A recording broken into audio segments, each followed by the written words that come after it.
Hey y'all, so I want to talk just a little bit about solar energy and how it hits our atmosphere. Now, in the last video, I talked to you guys about how the magnetosphere was thinner because of a number of different factors, to include the fact that potentially the iron core in the center of our planet and its dense innermost core has stopped spinning, and also the fact that we are at a certain point in the solar cycle, as well as the fact that we have our magnetic poles that are moving toward the equators from the north and from the south.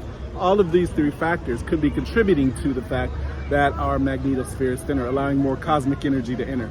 So aside from the cosmic energy, we also have solar energy that is entering into our atmosphere as well. Now, in the last video, I talked a bit about the Schumann resonance.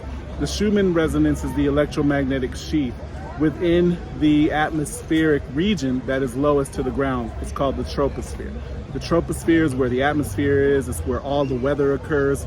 And this is also where lightning occurs, where all of the electromagnetic activity is concentrated, right?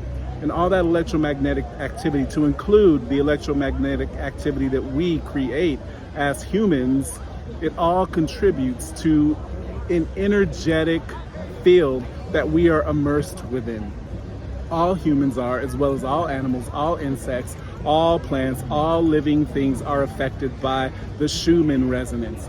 I mentioned in the last video that for many, many years, it stayed constant at like 8 or 11 point something, right? So it was really constant and it really stayed the same and it never changed. And then all of a sudden, about 5 or 6 years ago, it just started going up and off the chain, right? Meaning that in many cases, whenever we have solar input coming from the sun, the Schumann resonance spikes. It spikes, right? And that means that the electromagnetic energy at the point where it's being measured is quite high.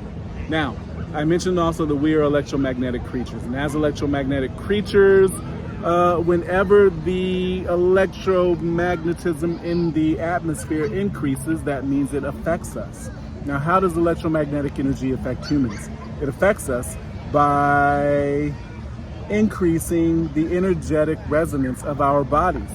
And we experience that as emotions. And what do we call emotions?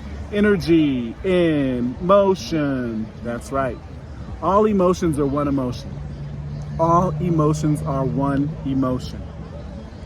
What that means is that the context within which we experience emotions is what we call the emotions, right? If you think about it in depth, you experience the same increased heartbeat, same increased pulse rate, same dilation of the pupils whenever you're experiencing any type of emotion. But the depth of the emotion and the intensity with which we experience it determines what we call it, right? Often that also has to do with the context.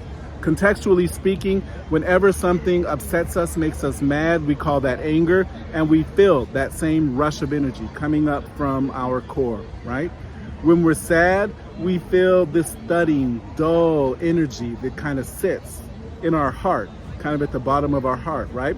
When we're excited, it sits at the top of our heart. Our breath quickens and we experience that as pleasure often, right? So whenever the electromagnetic energy increases within our atmosphere, we feel the difference. Now we're looking at why the world is so crazy, why the world is so wild. Well, think about it. If the electromagnetic energy is increasing like this continuously, the cosmic energy is increasing continuously, that means that people are experiencing a higher energetic load in their bodies, in our bodies, right? How do we process that? How do you process that energy? Do you process it at all? Do you have a way that you calm yourself when you're upset, or that you bring yourself to some state of peace when you feel as if your energy has become too frenetic? So these are the things that we need to cultivate right now. All of the spiritual systems that speak of these times do speak of the fact that we do have to come to some sort of spiritual understanding of who we are and our nature. our core nature, right? And the only way to do that is through understanding our innermost selves. And the only way to do that is through contemplation and prayer.